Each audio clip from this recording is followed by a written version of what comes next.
on and being able to draft really great players. I mean, I'm absolutely over the moon. I love hockey in general, but I love that now we're breaking into women's hockey. Yeah, I mean, the fan show out has also been, in general, pretty up there, which is great for the sport, great for the women playing the sport, and also for the little girls in the stands, having those role models for them. Right now, New York does lead, but it is very, very early, and that is just based on points right now. What are you expecting to see shifting within the next couple of weeks? Is there something people should be looking out for, do you think? I mean, we saw Minnesota last season win the Walter Cup. It was great. It was an awesome win for them. But, I mean, their opening weekend on December 1st, they lost to New York. So I think there's teams gelling that weren't gelling last season, and there's teams that are kind of not necessarily falling apart, but maybe taking those higher seeded things that they did last season and kind of maybe falling apart a little bit. I mean, we saw, like I said, New York winning 4-3 over Minnesota. They won the Walter Cup last season, but New York has really been gelling. And then again, Boston over Toronto. Toronto won 3-1. Last season, I mean, Boston just really couldn't get things together. They had the lowest conversion of power plays. But this season, I mean, we saw them score on their first power play. So that's pretty encouraging. Yeah, and do you think that has to do with new players, new coaches, or just overall getting more established as a team and just getting more comfortable in general?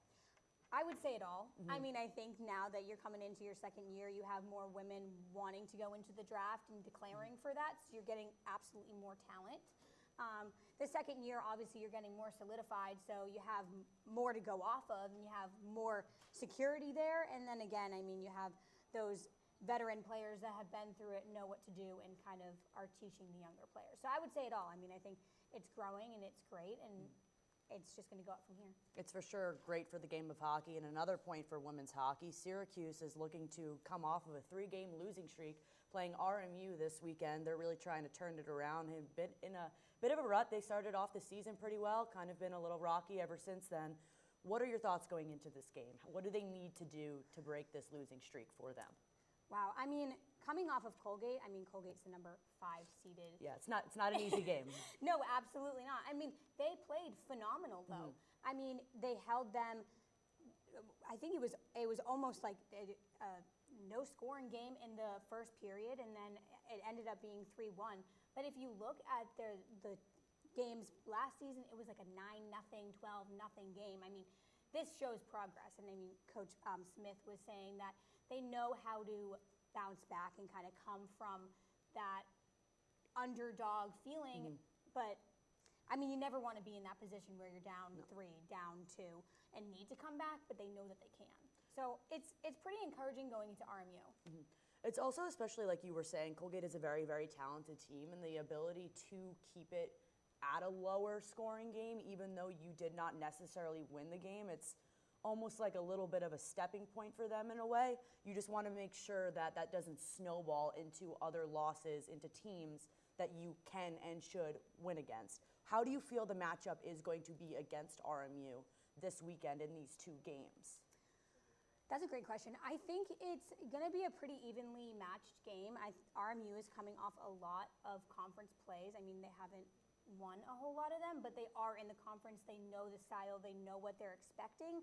And like you said, Syracuse is coming off of a non-conference game, a little bit tougher one. So I think that it's going to be a pretty evenly matched game. I think that Syracuse really needs to get out there and get out there fast. I think that they also need to kind of lean on each other. I mean, we've seen, I think it was 22 out of the 30 goals have had new players, whether that be freshmen or transfer, kind of helping out in those goals.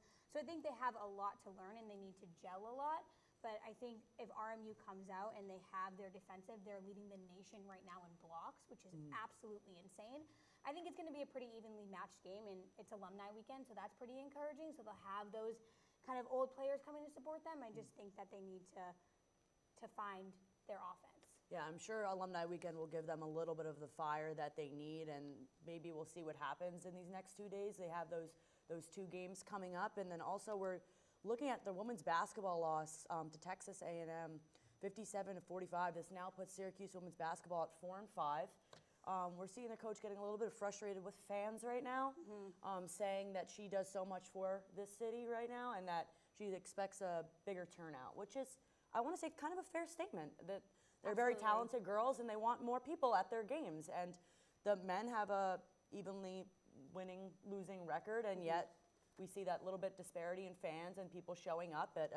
It's just how it is, and I'm glad that she is voicing her frustration and hopes maybe that will get more people to the game. Yeah, absolutely. I mean, we saw the Duke and Auburn game last night. I mean, those fans were insane. I was seeing blue faces all over the stands. Yes, they're crazy over there in Duke. They love their basketball. You can see how the fans kind of help and improve like the atmosphere of the game, and I think there's something to say to that. I mean, I think Coach Jack has an absolutely great point to having her fans get out there, and I mean, it does make a difference. It does. It for sure boosts up girls' like morale and confidence when you have people and fans knowing that they are there supporting you, and they are having a good season so far. And then looking at men's basketball, they had a pretty tough loss to Tennessee, 96-70. That puts them at 4-3. I mean, Tennessee is a top 10 team.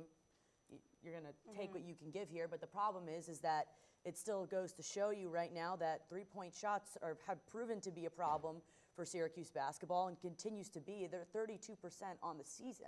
They can't seem to sink a three right now. I mean, they were 6-19 versus Tennessee on three-pointers, and if you want to really, really compete, you're going to have to find a way to get those baskets to sink, and they got out-rebounded 40-26 against Tennessee, which is really uncharacteristic of Syracuse basketball. They're very, very good off the boards and rebounding in general, but once again, this is a very, very good Tennessee team, and I will give props to them in the fact that it was super close at the beginning, but then towards the end, it kind of just fell apart a little bit, and it was almost too big of a hole to come back up out of by the point when that happened. So the inconsistency and the free throws. I mean, we've seen it.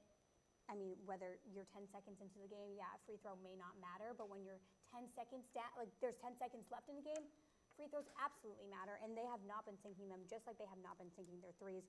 And there's a lot of inconsistency on the court. I mean, I think JJ Starlings has been a great transfer for the Orange, but he's putting up massive numbers against Youngstown State, and then he's falling the next game. I mean, those kind of inconsistencies, they need to balance out, absolutely. Yeah, Elijah Moore had a team high of 24 points that game. He played very, very well, and if it wasn't for him, I don't really know if it would have been as close as it was in the first half. He did absolutely phenomenal, and they're going to have their first ACC game December 7th against Notre Dame in South Bend, which is going to be very, very difficult. They are a great ACC team. Also, I think traveling to South Bend, Indiana in general is really no joke, but we'll see how that game goes. And yeah, like I'm pretty excited to see what happens right now for the Orange going forward. And that's really it. Yeah, we have a lot more basketball to be played. That will do it for me, Geraldine Paglia, alongside Jillian Schumacher. We're now going to send it over to politics. Jack McGuire and Cedric Durek.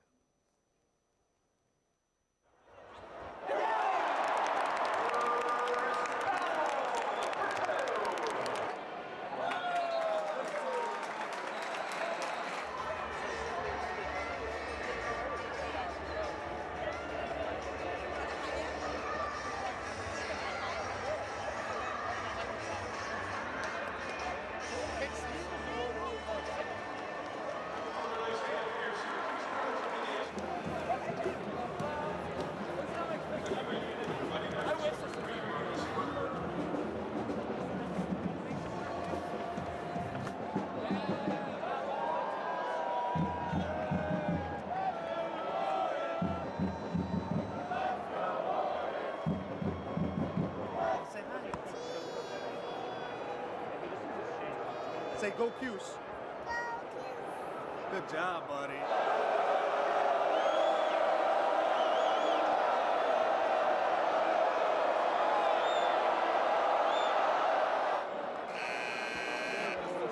Returning to the Syracuse line, number 5, Justin Taylor, replacing Chris Bell.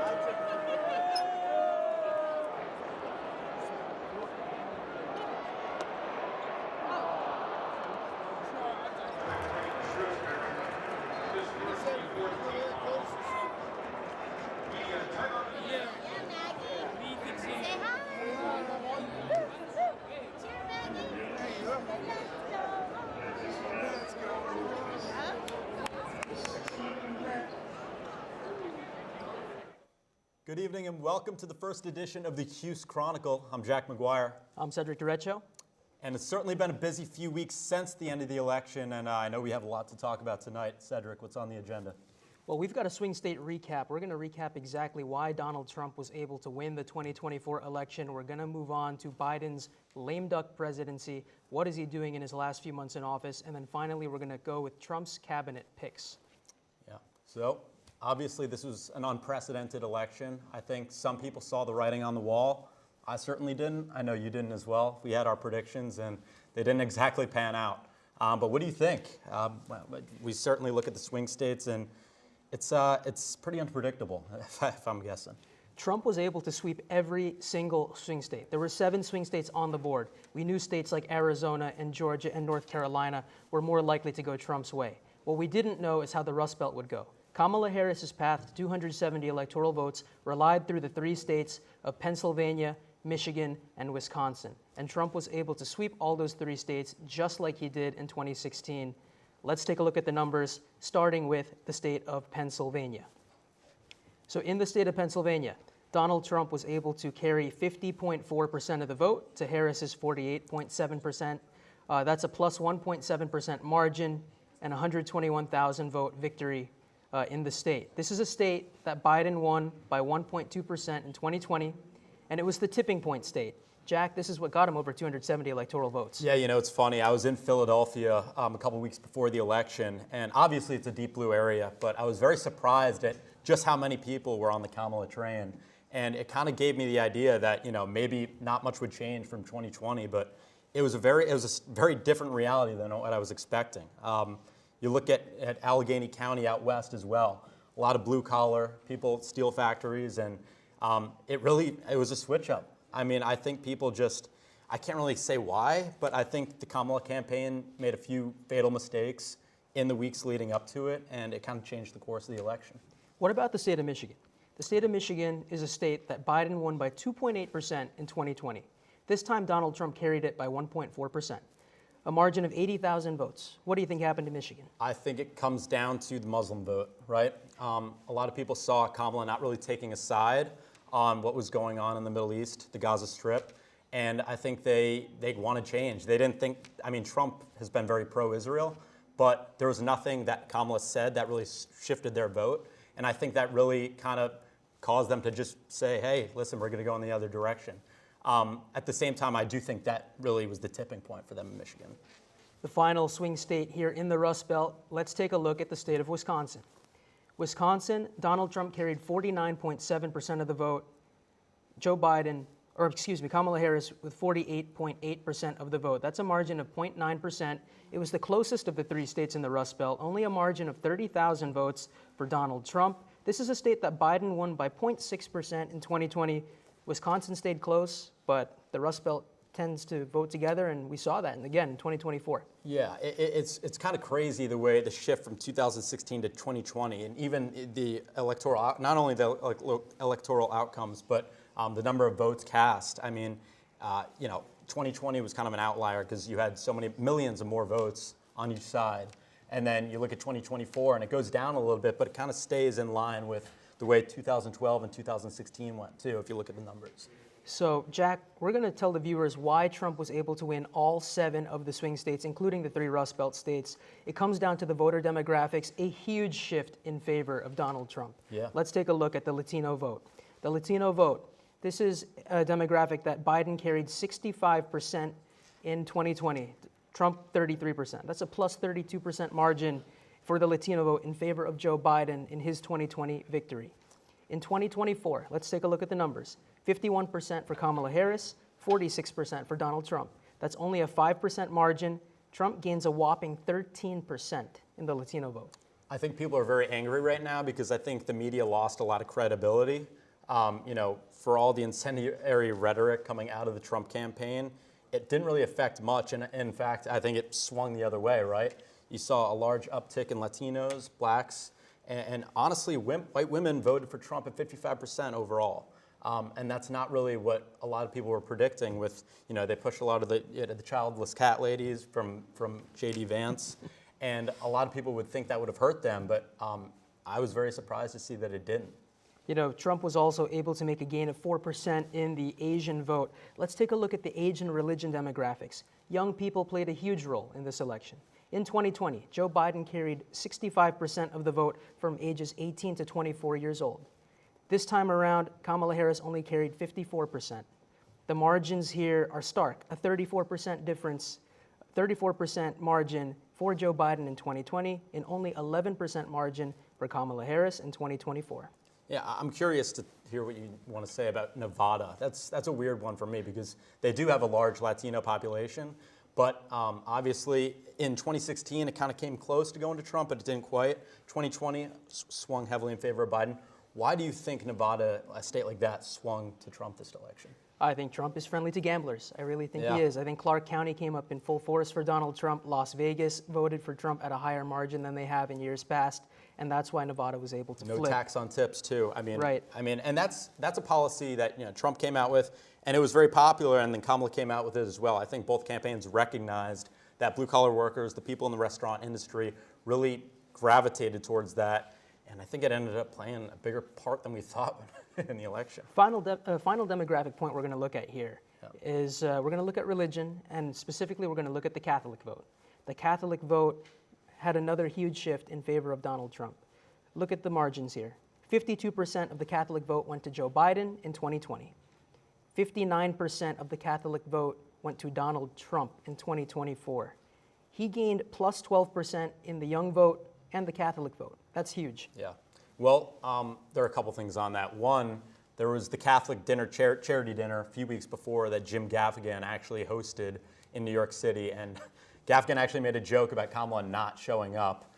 I don't know if that hurt her. The 52% to Biden in 2020 doesn't surprise me because he's a Catholic, has been for life, and I think that probably, he's the first Catholic president since JFK. So I think that helped him a lot. But with Kamala, what happened with that rally where someone yelled out that Jesus Christ was their Lord and Savior, and she said it wasn't really the rally for them there. I think that probably hurt her. Comments like that, they're not going to really play in your favor, And it's interesting, comments like that hurt her more than comedians at Donald Trump's Madison Square Garden rally saying that Puerto Rico is a, quote, floating island of garbage. Which when that happened, I was like, okay, this is definitely going to have some type of effect. It might not be big, but I thought it would have a bigger chunk than it did. I don't know what the numbers look like with Puerto Rican voters. I know a lot of them are in Pennsylvania and Wisconsin, I believe, as well. But yeah, it didn't really hit them as hard as I thought it would.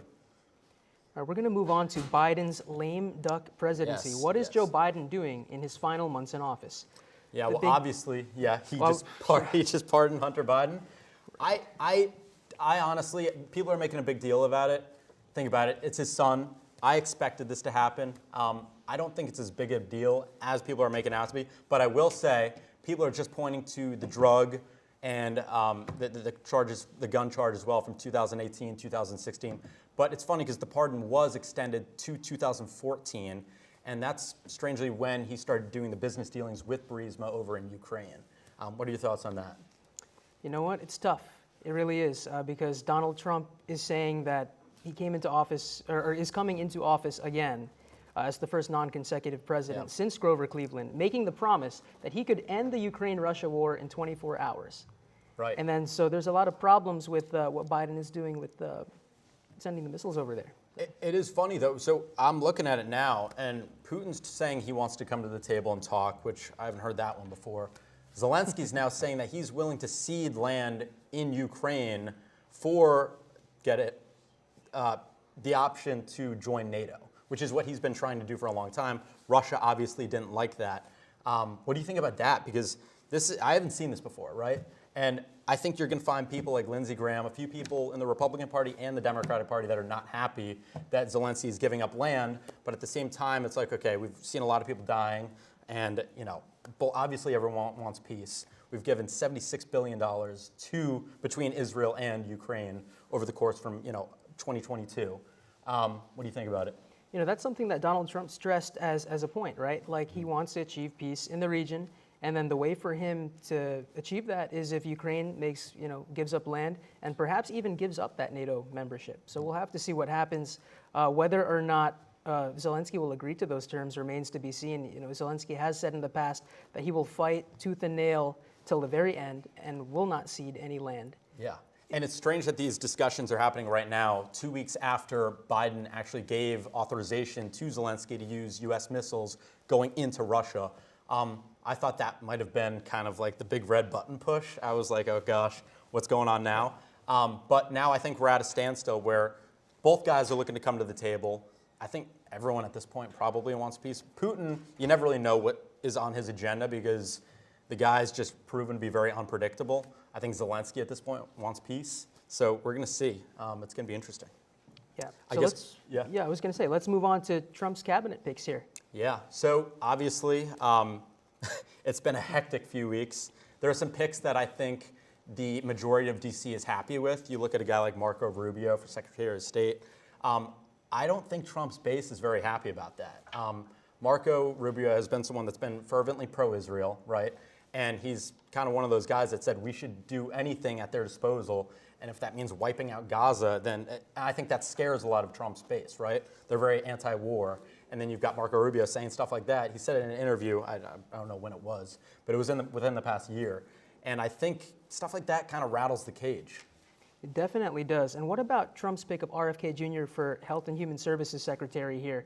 I mean, RFK was a candidate, a third-party candidate, an independent candidate throughout this election cycle that there were fears from both sides that he would take away votes. At one point, he was polling as high as 12, 13%.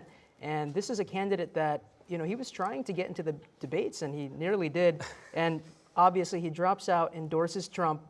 There had to be a little bit of a quid pro quo. Where have we heard that term before? Right, right. And it's funny because RFK made the claim that he actually went to both campaigns and said, hey, I'm willing to join your campaign if we put a few bullet points in place that I can be able to help with. He says that Kamala didn't really give him the chance. I think that might have been a mistake. You know, he ran as a Democrat to start this whole thing.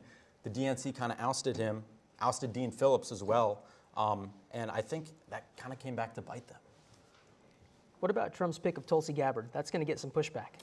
Yeah, she's one of those picks where I think it's going to be very hard for her to actually get through the Senate hearings and to be confirmed. I think a lot of people in both parties are a little bit worried about her relationships with different dictators. And, you know, there's been the age-old Hillary Clinton comment that, you know, she's a Russian asset. I don't think there's a whole lot of truth to that. I'd like to see some facts behind it, but at the same time, I think that rattles the cage in both parties and it makes them a little bit nervous. I think that's my pick. She's the one I think they're going to have the hardest time getting through. Even when you've got a guy like Kash Patel in there who was nominated for the FBI, head of FBI. What do you think about that? Man, it's tough. I know. It's tough. Do you think he gets through? I do for a couple reasons. You know, if you were to find a guy that is trying to burn down the entire house of cards, if you will, he's that guy. He's been talking about it for the last few years. He just wants to go in there and basically dismantle the entire agency. And I think that makes a lot of people nervous. A lot of bureaucracy in D.C. is probably thinking they're going to lose their jobs. But he also said he wants to decentralize the agency, right? Send agents out across the country rather than have everyone hovered in at the Hoover building in D.C., right? So there's a lot of uncertainty, Jack, but what we can be sure about is that this will be an interesting 4 years in Washington. Yeah. Thank you for joining us on the first edition of the Cuse Chronicle. It was great having you tonight. We'll see you next time.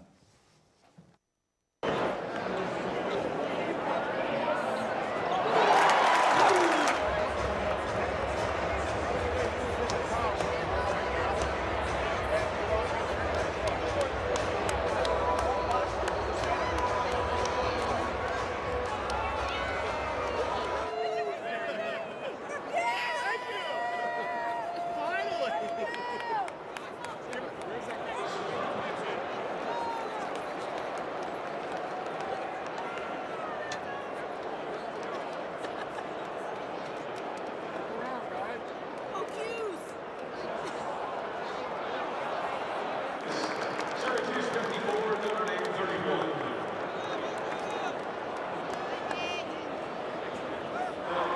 Syracuse University against Cuse.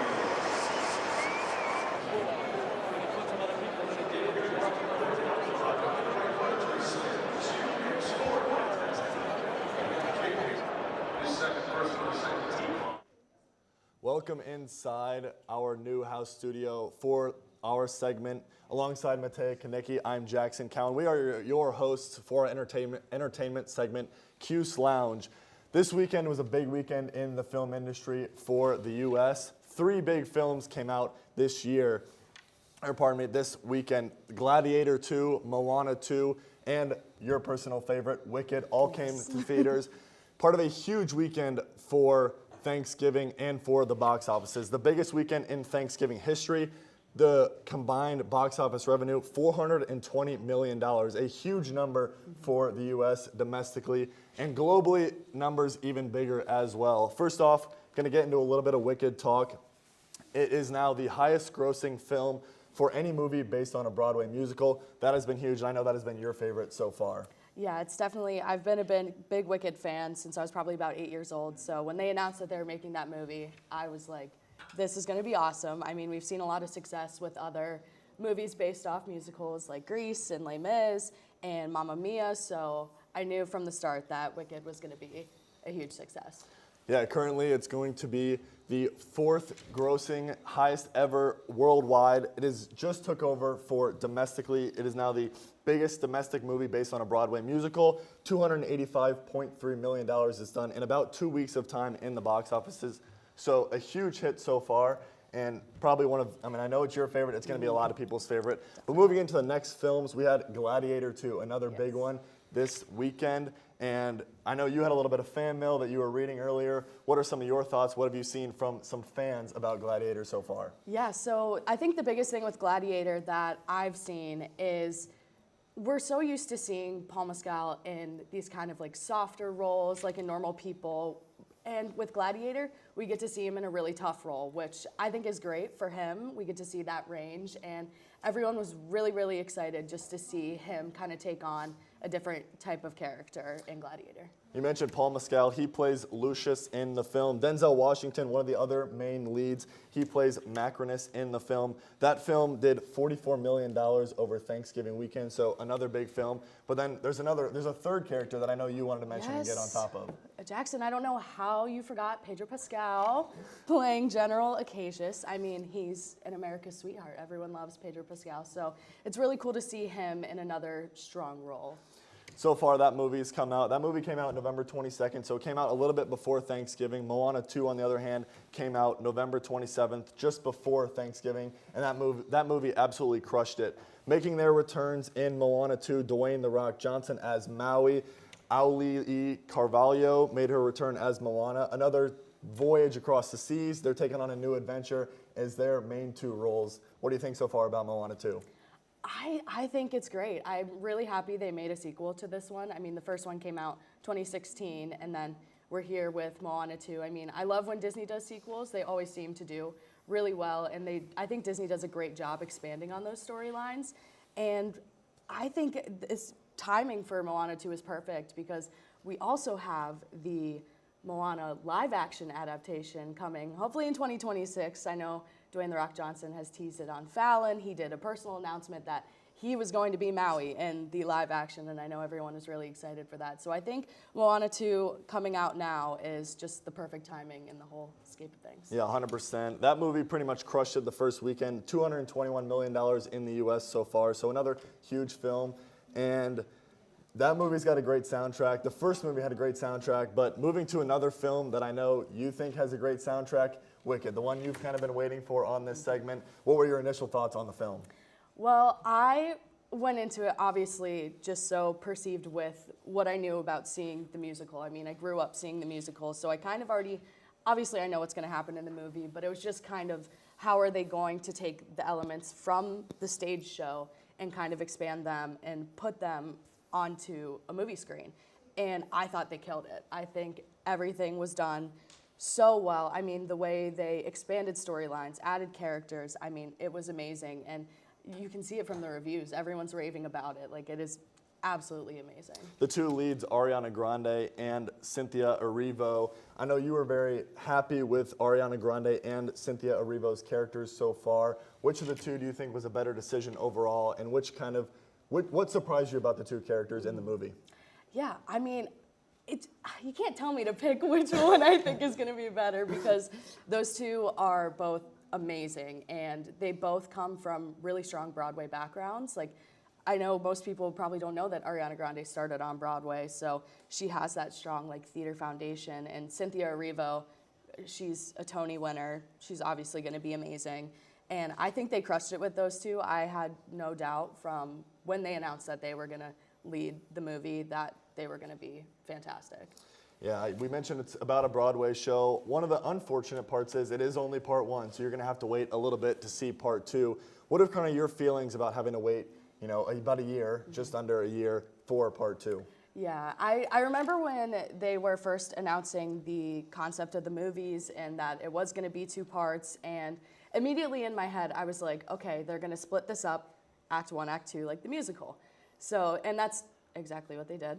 But I think it's good that they're waiting about a year because the first one has gotten so much praise, and I mean, the marketing for this film is absolutely insane. So I think it'll be good to let people kind of swim in this wicked world right now and then have it kind of settle down, and then this time next year, part 2 is going to start getting advertised and people are going to be like, oh my gosh, wait, there's another one, and it's going to get really, really exciting again. So I hate to wait, but it'll be exciting. It's the way it's going to be. It's the way It'll it's be going to be, exciting when it unfortunately. comes. I think you'll take it whatever way you can get it. Absolutely. We talked about it being a musical. What have been your thoughts as far as the soundtrack goes in its transition from the play to now the movie? Yeah, the soundtrack is amazing. I mean, they have added the composer of the musical, Stephen Schwartz. He is a genius. There are so many Easter eggs that are in the Wicked soundtrack that come from The Wizard of Oz, which those two correlate. And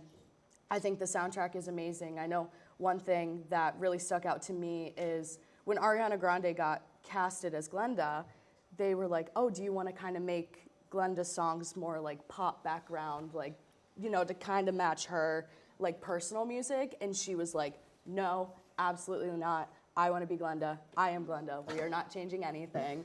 And I respect that. I mean, that's commitment to that role, but the soundtrack, I mean, it's been number 1. They just had a stat out today that it is like the number 1 soundtrack in America right now. Yeah, and I think that really shows Ariana Grande's kind of ability to go multiple ranges as far as not only her acting, but also her ability to sing different sort of genres. We know her very famously as a pop singer. That's mainly what she's known for, but the ability to kind of switch and transition into a little bit of a different role has been really great for her. Any final thoughts on the film? Anything you want to tell the fans and tell people at home? If you haven't seen it, go see it. It is amazing. I mean, I think why I love it so much is, I mean, if you grew up loving The Wizard of Oz, if you see Wicked, everything makes sense. So, and I mean, even if you're not into kind of like the musical stuff, it's just all in all a great film. And especially around the holidays, we get a lot of good films coming out around the holidays, and this is a good one for a family. It's a great family movie. So if you haven't seen it, go see it because you will not regret it.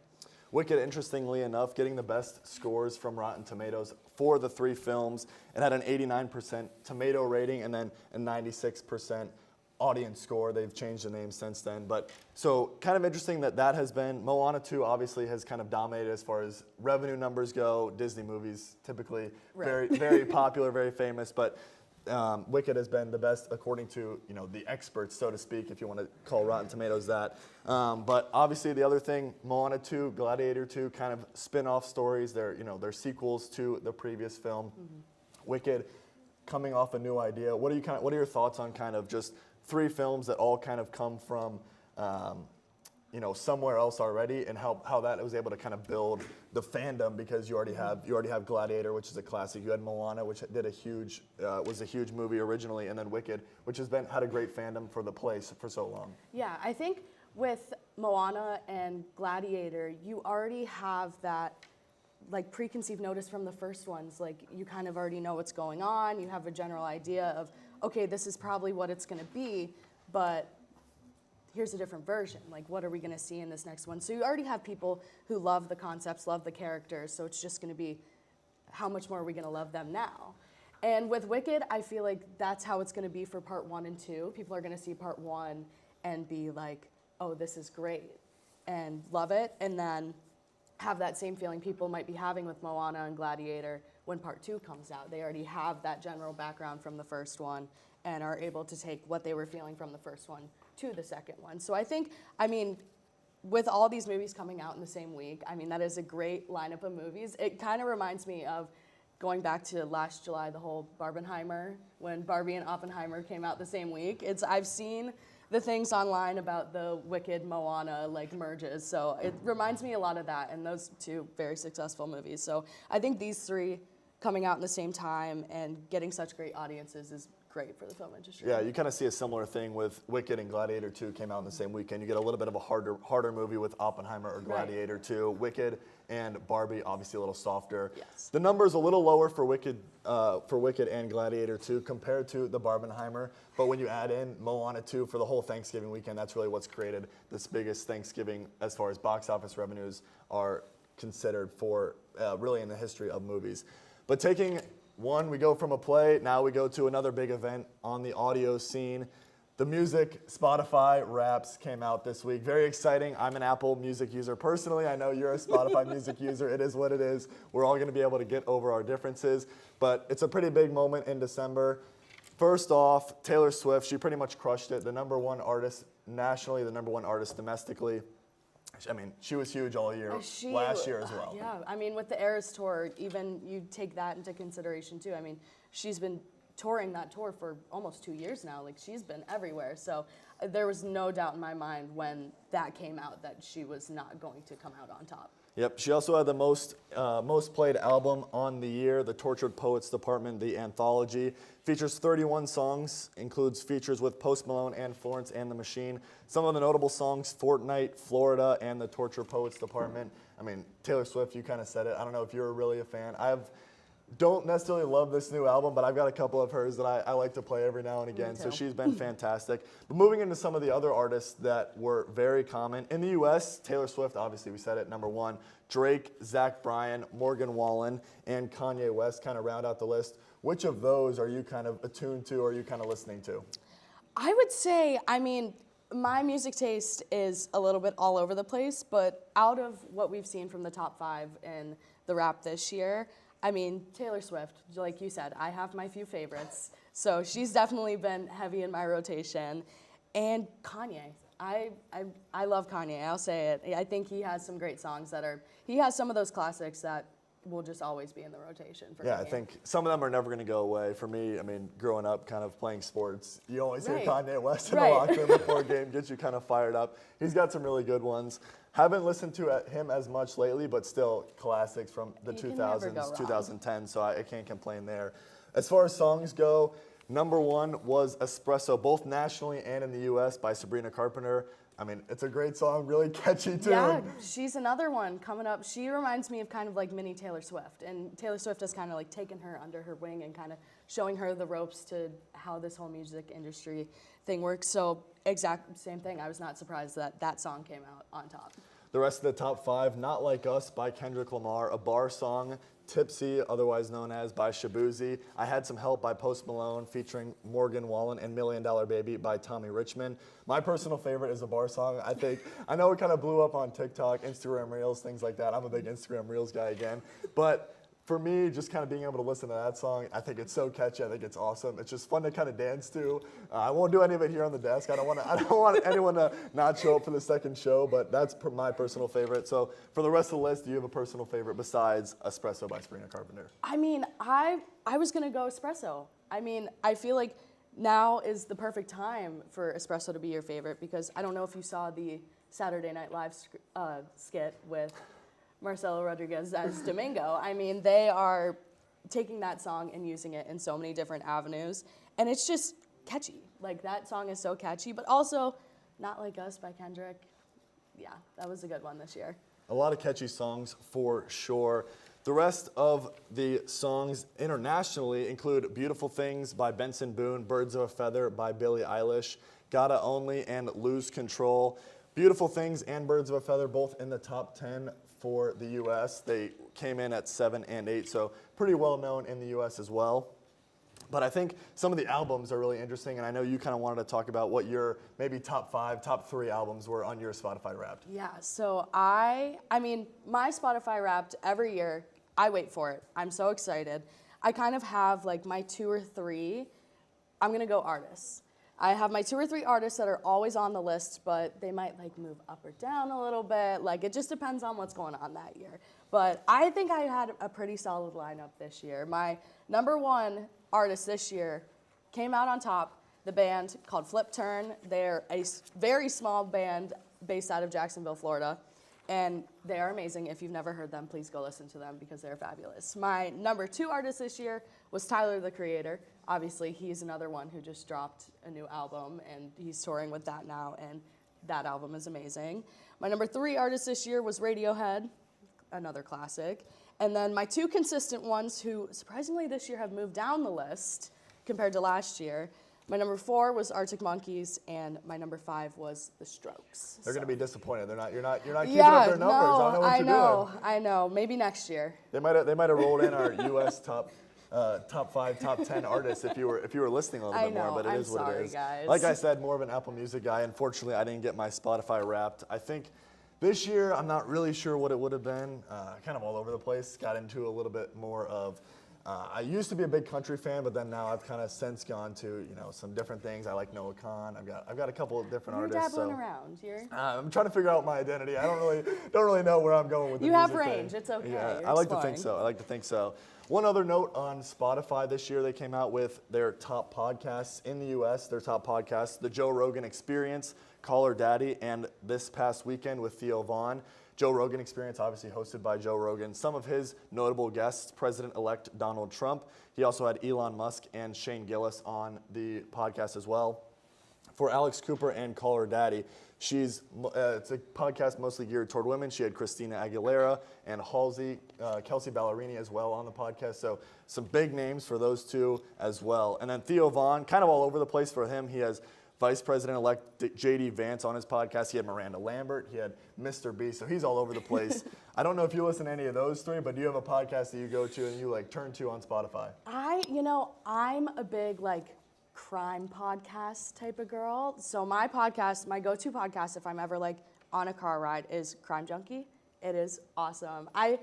I really can only get into that kind of stuff if it is in podcast form, and it's fun to listen to make the time pass in a drive. So I would go to that, or any of the Barstool podcasts too. I really like BFFs with Dave Portnoy and Brianna Chicken Fry and Josh Richards. I think those ones are all great as well. Yeah, as far as entertainment goes, I listened to the most recent one where Brianna Chicken Fry was talking about her breakup with Zach Bryan. Some very unfortunate circumstances there. And then as far as Barstool goes, I'm a huge Spittin' Chicklets fan, huge hockey fan. So that's kind of where my listening comes in. But like you said, podcasts now. You hop in the car, it's just so easy. It makes the time go quick. It makes the time go by. I'm driving home to North Carolina, it just makes it easy. One more thing we wanted to touch in Syracuse, a local thing going on. The Lion King is coming to the Landmark Theater, just started yesterday. So, I think you should go check it out. I know you had some opinions on that. Yeah, so the Broadway touring cast of The Lion King is here in Syracuse. And I have seen this show before many, many years ago. I think I was probably 10. But this show is so cool, and it's that same classic Disney story that you love, but it is so amazing how they do it. All the animals are puppets being controlled by humans, and just the amount of athleticism that these performers have in this musical is absolutely amazing. And it's the music you know and love, all the characters you love. So if you have the chance to go see The Lion King at the Landmark Theater, you should definitely go because, again, you won't regret it. It's just a great show. And it's here until the 15th, so get your tickets and go. Absolutely. I'm a big fan of The Lion King. But that's all from Matea and I here on the Cuse Lounge. We'll be right back with Maria and Layla here on the Newhouse Grad Network.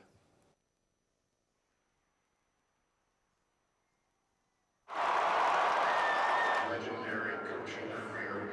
I want to thank you on a number of levels. First of all, you taught me how to ask a decent question. Because at a press conference, if you didn't ask a decent question as a student, you'd crush them. And I was on the receiving end, and it taught me a valuable lesson. You care about the game, you show it every time.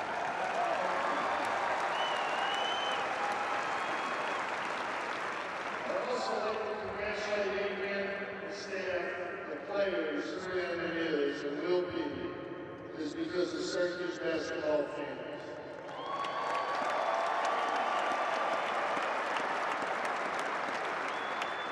like I said, when I came in 1962, Syracuse lost 29 straight games in basketball.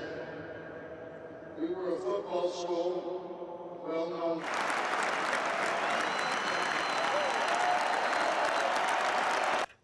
Welcome back into Newhouse Grad Network. I'm Maria Wainscott here with Layla Rogers tonight. If you missed us earlier in the show, that's okay, we missed you too. We had a few technical difficulties for our very first show ever, and excuse us, but now you know us. We're really excited to be back, and we hope that you enjoyed our show tonight. Just over the break, Layla and I were chatting about Wicked. We both have some thoughts, but I know you've got some strong ones. Layla, how do you feel?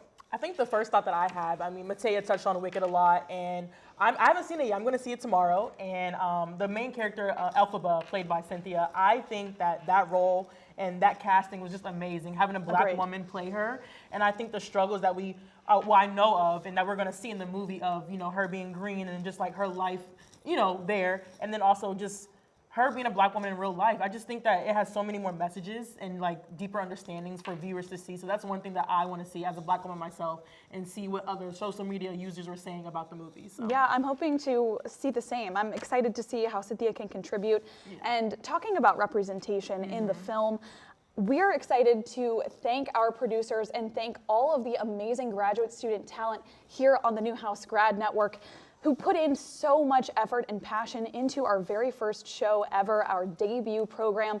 We are so grateful that we get to be represented by the Newhouse Grad Network, to have our own unique content published on our own channel. We are just absolutely thrilled that we were able to partake in this tonight. A few names that we want to thank, obviously our producers and directors, Kay Racine, Teddy Caputo, and Tommy Rooney. But then of course, all of our original content creators from tonight, Jillian Schumacher, Geraldine Pollia, Jackson Cowan, Matea Kanicki, Cedric Dericho, and of course, Jack McGuire with Politics. You guys are fantastic, and without you, we really wouldn't be able to do this show. We are so grateful.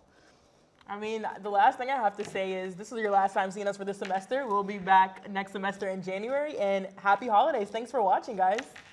Thanks so much. We've got so much more content coming to you from the Newhouse Grad Network. It may be our last show of this semester, but we are thrilled to continue making content that you want to see all semester long in the spring, so make sure to stay tuned.